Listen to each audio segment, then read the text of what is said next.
Hey, what's up with the YouTube, man? It's your boy Rojo, the Convicts Perspective.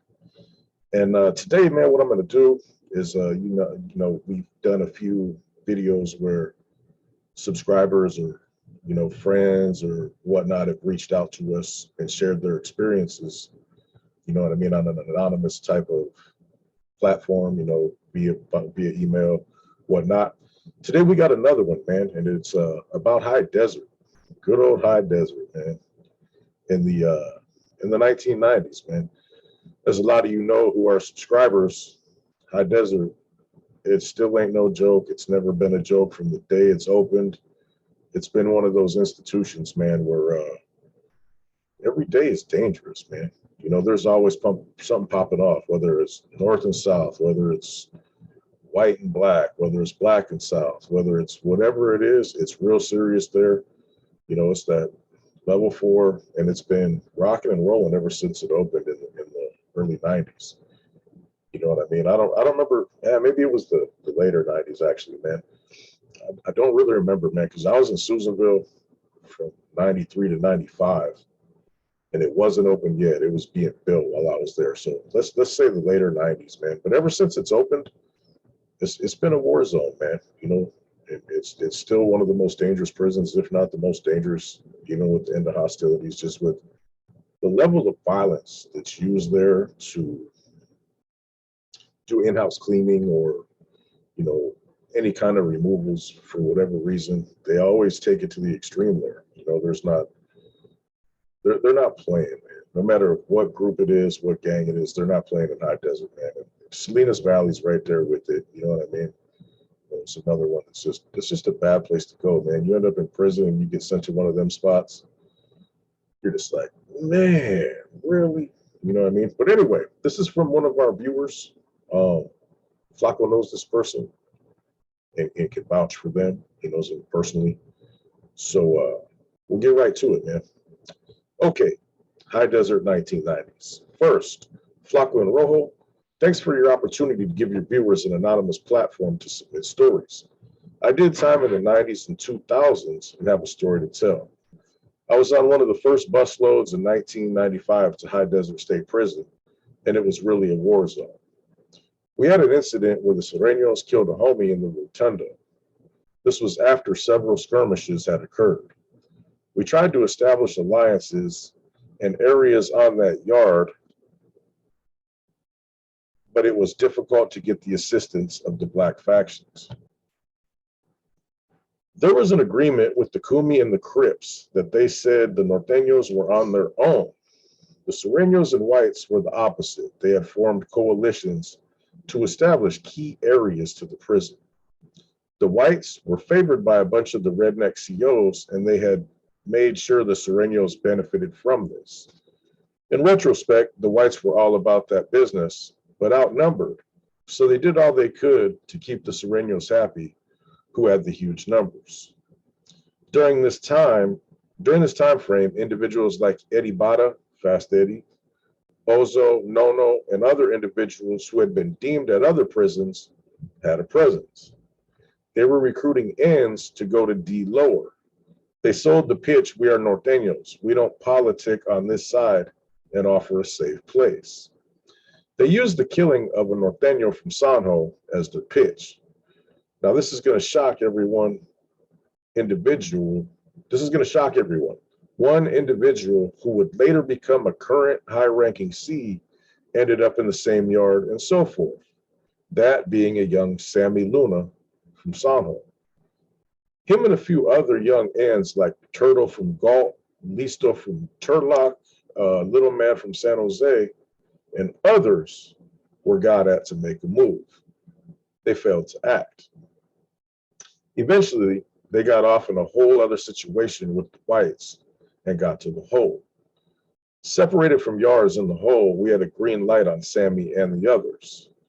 Several of us got validated, including Sammy and a few others. Sammy did a hit on an active end while on D yard, as he was under Fast Eddie and Nono from Sacramento, as he was under their spell.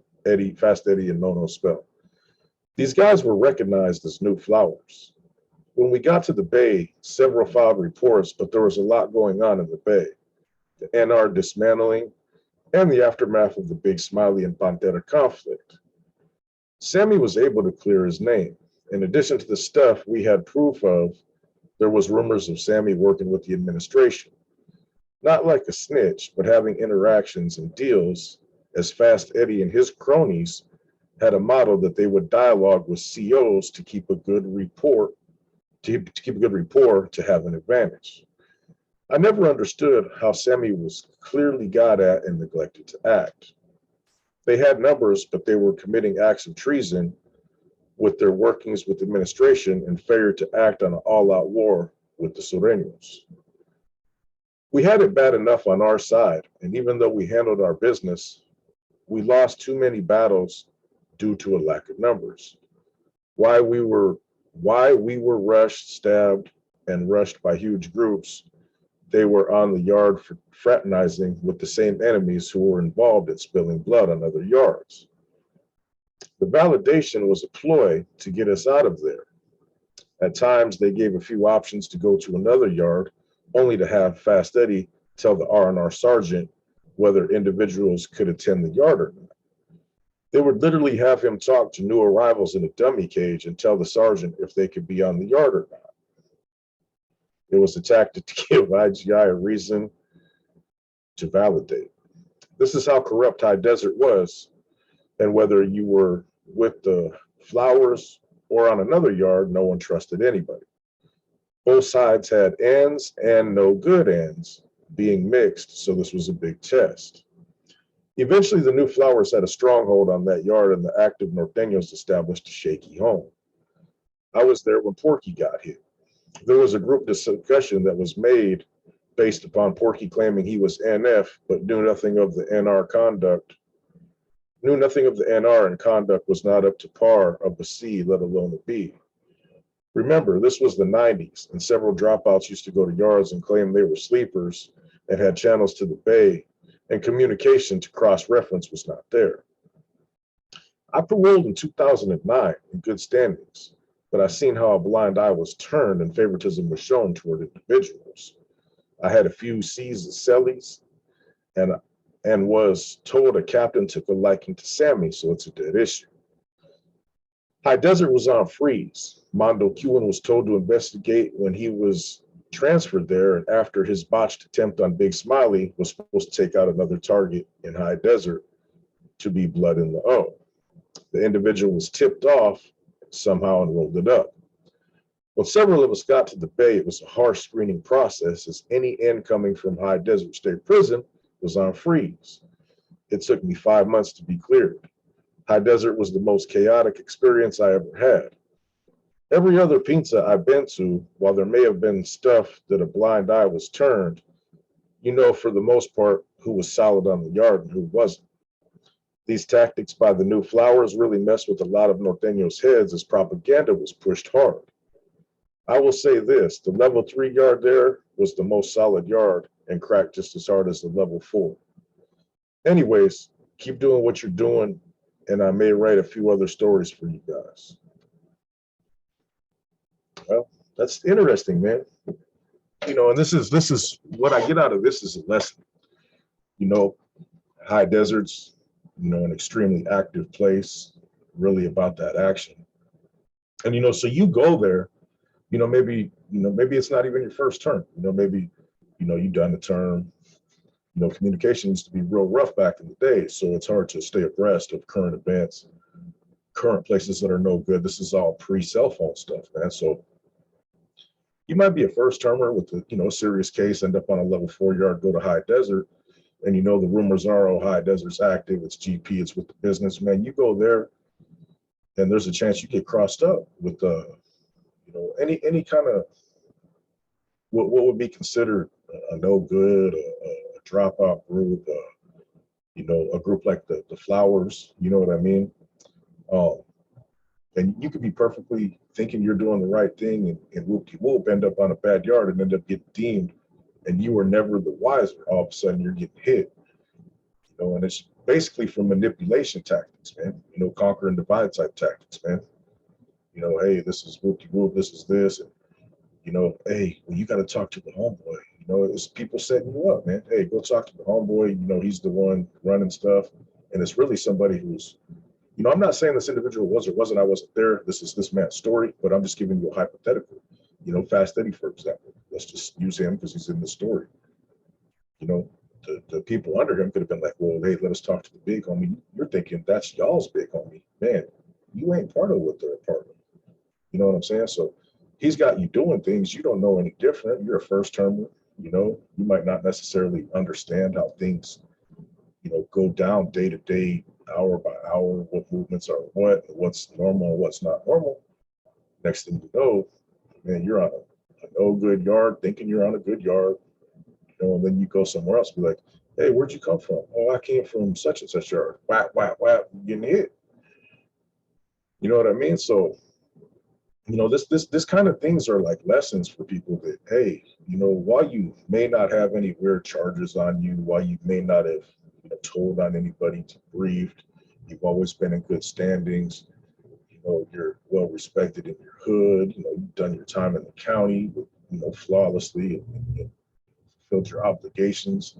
You know, you might have assisted out there on the streets, but man, things are deceitful, man. You know what I'm saying? People have agendas, you know, whether it be, you know, there's a power struggle and one side's trying to get you to side with them, you know, and what they're going for, and likewise for the opposite, you know, direction. You know, so you never know what kind of things you're going to encounter in prison, man, because it's a dangerous place full of dangerous people that can and will and love to manipulate, stir, gossip, slander, and misdirect. Well, you got to remember, man, you're surrounded by criminals, bro, and weirdos. Not everybody's righteous, always. You know, I know a lot of cases, man, where first termers go to prison or somebody that's just, you know, they're not necessarily a major active homie. You know what I mean? They're down, they'll do what they need to do, but, you know, once they're not in jail or whatever, they don't pay attention to shit no more. You know what I mean? They just do their own thing. So, you know, they might get popped on a violation. They might get sent to, let's just say Jamestown or somewhere they're not supposed to be and they're supposed to get off. You know, they get there, there's homeboys there. Oh, what's up? What's cracking? Oh, what's all good? They're not even tripping, bro. They're not super political. You know, they're just trying to go do their little 2, 3 years and go back to the crib. Well, you know, something kicks off, they transfer them somewhere. I was on Jamestown, let's just call it 2 yard. I don't know nothing about Jamestown. And now they're getting removed. They you know what I mean? So just use this as a lesson, man. Like prison's a dangerous place, man, full of some scandalous cats, bro, that'll get you crossed up and not even give a damn. You know, there's always going to be power struggles, internal confrontation. There's always going to be incidents with other group segments. And there's going to be your owner going to hate on you more than anybody else, by far, more than the cops. You know what I mean? So, you know, use your head. Stay out of prison, man. Everybody thinks it's all fun. And, you know, everybody's quick to say about people who fell off. Hey, man, there's been a few thousand NF members throughout history. How many is there now in good standings? The odds of making it through at the highest level are small, and they get less and less every year. You know, I mean, people walking away and not willing to listen or do stuff anymore. You know, society's changing. Don't be stuck in the past and end up in one of these damn yards and throwing your life away. Because, like I said, I've done like 14 years. But you don't ever get them back, and there wasn't nothing fun about it. You know. Anyway, it's your boy Rojo. Just a little lesson, man. Hey, appreciate you, homie. You know who you are. That shot this to the homeboy Flacco. And yeah, if you send more, man, we'd be honored to accept them and shed some more of your stories out there. But hey, man, you guys, there's so much more to do in the world than lead a lifestyle that eventually has two destinations, which is jail and dead. You know, the longer you stay in that lifestyle, the worse the odds become that you get out without a life sentence or being killed. Take it from your boy Rojo. Calls it like I sees it. And you guys know I'm telling the truth. Have a great day. Appreciate you. Convicts Perspective. I'm out.